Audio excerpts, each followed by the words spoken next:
Hitler was closer to the atomic bomb than most people realize.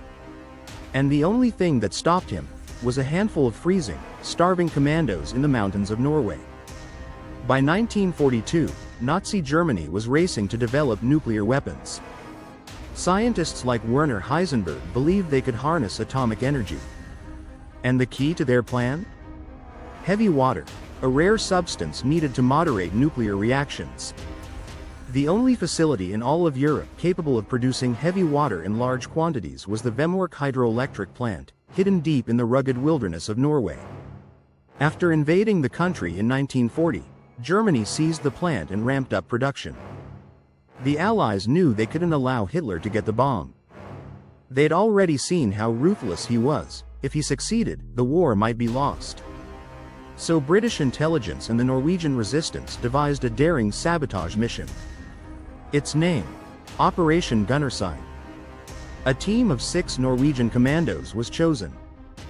They were young, tough, and intimately familiar with the terrain. In February 1943, they parachuted into the snowy mountains and joined an earlier reconnaissance team hiding nearby. For weeks, they endured blizzards, sub-zero temperatures, and near starvation, living in caves, eating moss, and melting snow for water. Then, on the night of February 27, they moved. Rather than taking the main road, heavily guarded by Nazi troops, they chose a dangerous, seemingly impossible route. They skied through the woods, dropped into a frozen ravine, crossed an icy river, and climbed a steep cliff behind the plant. They slipped inside through a cable tunnel, completely undetected. Once inside the basement of the facility, they planted 18 explosives on the electrolysis chambers used to produce heavy water. The charges were set to avoid killing civilians working upstairs. As a final touch, they left a British-made submachine gun behind to make it appear as if British forces had conducted the raid. Then they vanished into the night. The plant was crippled. Nearly 500 kilograms of heavy water were destroyed, and equipment damage halted production for months.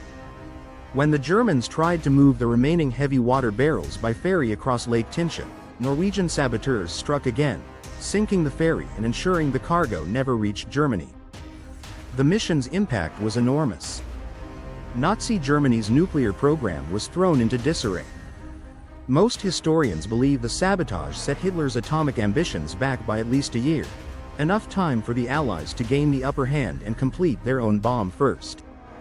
If Operation Gunnerside had failed, it's entirely possible that the first nuclear weapon in history would have belonged to Hitler.